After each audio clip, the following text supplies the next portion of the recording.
Welcome to The Wealth Approach, where money talk is anything but boring. Here, budgeting doesn't mean giving up your latte, and building wealth is something we do with heart, humor, and a whole lot of real-life stories. Join hosts Megan Kowalski and Kristin Donnelly, wealth advisors, moms, and your monthly guides to smarter finances, as they share honest conversations, practical tips, and strategies that make sense for real life. So grab your coffee, your car keys, or your favorite cozy spot, and let's talk money. Hello, and thank you for joining us this month. Today's topic is going to be 3 money strategies that will help maximize your wealth. And these are great because there's really no time like the present. You're never too late to get started with these. We do want to preface that each of the strategies we're going to cover doesn't necessarily make sense for every portfolio or for every financial plan. So it's important to make sure that you go through your specific plan and see if this is a good fit for you. But we think a lot of these would be applicable to most plans. So we thought it would be fun to share and see if we can get started. So the first one, which I think is the most powerful one, I like to call it the Superman account. And that is because this account does what no other account can. So Kristin, share with us what is our first strategy that if you're not already taking advantage of this account, you should consider. Okay, so the very first one is an HSA and maxing out your HSA account. Now, an HSA account is a health savings account. It's different than an FSA, a flexible savings account. An HSA is truly unique. So the parameters of an HSA are that you need to have a high deductible insurance plan. And you need to make sure that in your high deductible insurance plan that an HSA is allowed. So you have to call your benefits and make sure that you have this plan. But what it allows you to do is make contributions up to $7,500, it's $8,750 For family. annually for a family. And it's triple tax with no tax. So no tax going in like a traditional IRA, no tax during growth, and no tax when it is distributed for qualified healthcare expenditures. So it's really unique. It's the only one of these type of plans that allows you to have no tax and tax-free growth. So it's really special. Now, how do people use an HSA and what do they use it for? Well, of course, you could use it for your annual expenses, deductibles, and all sorts of medical expenses during the year. But what people often do is they save it because unlike an FSA, a flexible savings account, it continues to grow. You don't lose it at the end of the year if you don't use it. And so if you start young enough, you can bank money in your HSA account and use it later in life when your healthcare expenses can become much greater. And it can even be used for like end of life care. You can use it for Medicare payments. I mean, you can use it across the board. You can even use it for long-term care. I mean, it's really, really a unique type of account that allows you to not pay tax on money that you contribute now. And if you think about the way that can accumulate over, decades of contribution, it's really significant. Now, one spouse can trade it to another spouse. If they find that they're not going to be using the money, they can take it out for after the age of 65, they can take it out for non-medical reasons, but it then becomes taxable. But you've had tax-free growth that whole time. And so it's really a win-win.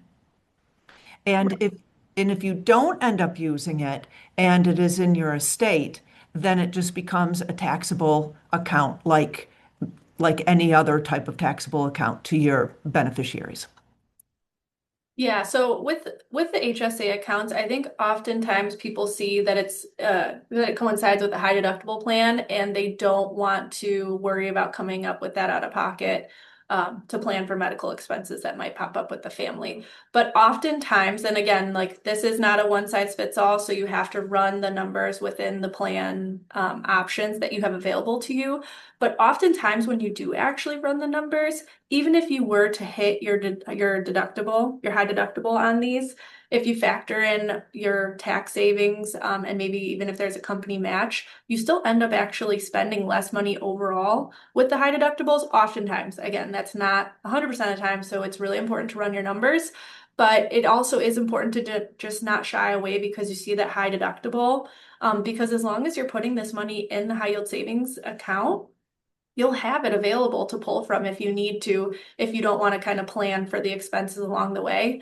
And like Kristin mentioned, the really unique thing is it's not like an FSA, so it's not a use it or lose it. You can roll it year to year, and it's really important to make sure that if you are rolling it, to invest it. You have to actually elect to make it invested so that it can grow for you. So, and that's why it's a Superman account. It's tax-free going in, it's tax-free on the way up as it grows, and it's tax-free coming out like a Roth. So it does the best of all scenarios for any type of investment account. This is why we highly recommend to consider running the numbers and seeing if it makes sense for your family because of the tax advantages that it has available to it. And also, Megan, if you are a single person, especially when you're young and single and healthy, Mhm. you can contribute this year up to $4,400.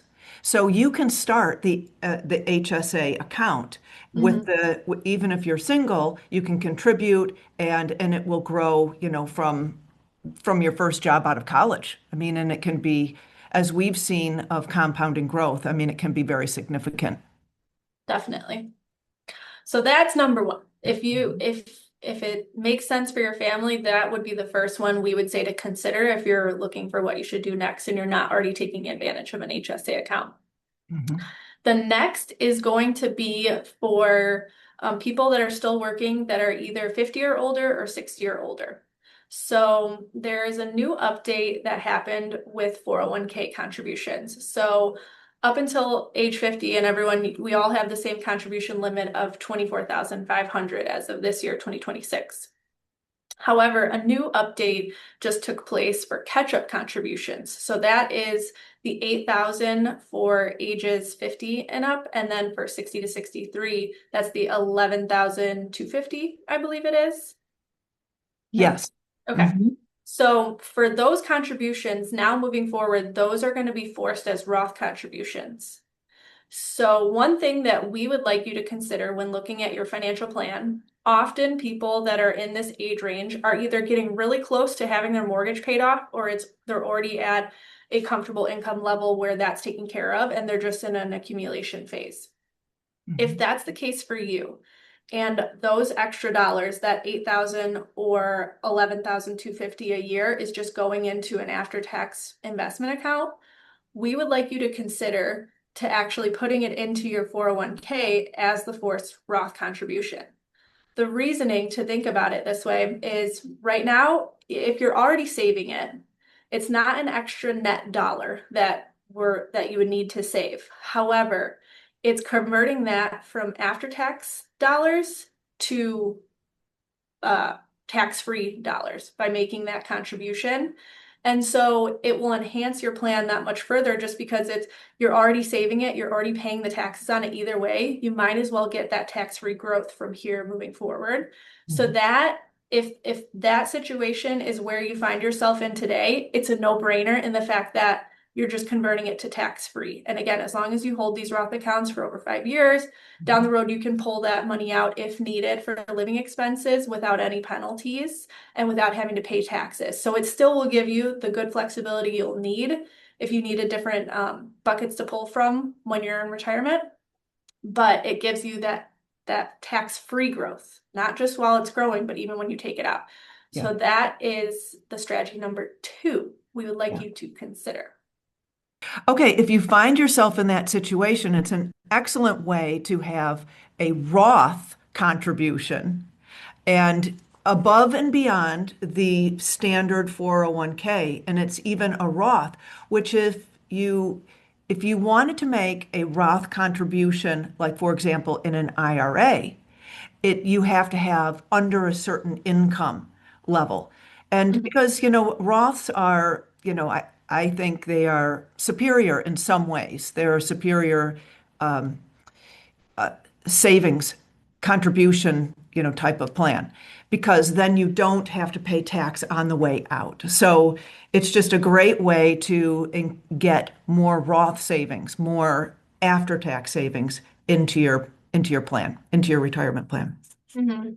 And you just teased our third strategy that we'd like to cover today. So this strategy would be for people that might not necessarily be in that age range yet. They might be too. So you still can do this all the way through the majority of your plan as long as you have earned income. But this would be for people that maybe make too much money where they no longer are able to contribute to a traditional IRA because of the income phase out.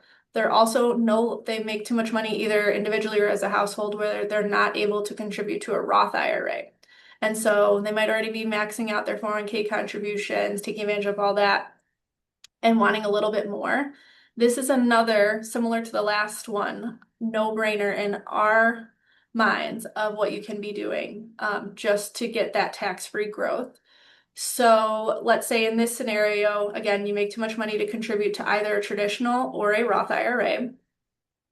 As long as you have a zeroed out balance in a traditional IRA, so you have no carry balance in a traditional IRA, what you can do is contribute into an IRA because you already make over the income amount. It will count as non-tax deductible or after-tax contribution, and then you immediately will want to convert it over to a Roth IRA. That conversion will then not trigger any taxes because it's already after-tax dollars that were non-deductible when you put them in. And so let's say that you're already deciding to save $7,000 a year in a taxable brokerage account. This is again a way to convert that in the future to tax-free. Again, you're already paying money, you're already paying taxes on this money. So it's just going into an investment brokerage account, an individual or trust, whatever you have in place.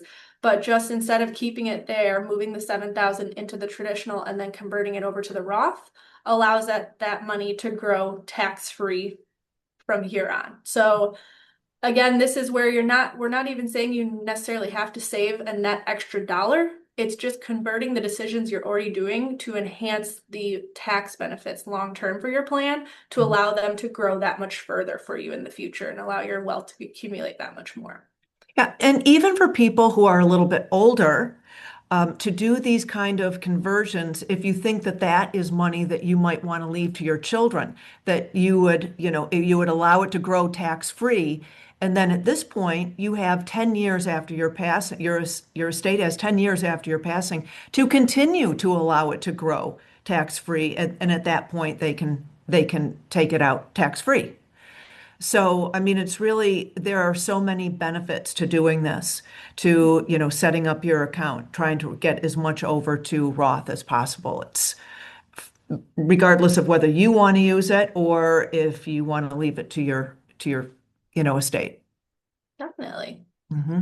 So we hope you found these three strategies or tips helpful. If you have any questions or would like to dig into your plan further to see if any of them would make sense for you, please feel free to reach out to your team. We can help walk you through that and see if they'd be a good fit. Great. Thank you. See you next month.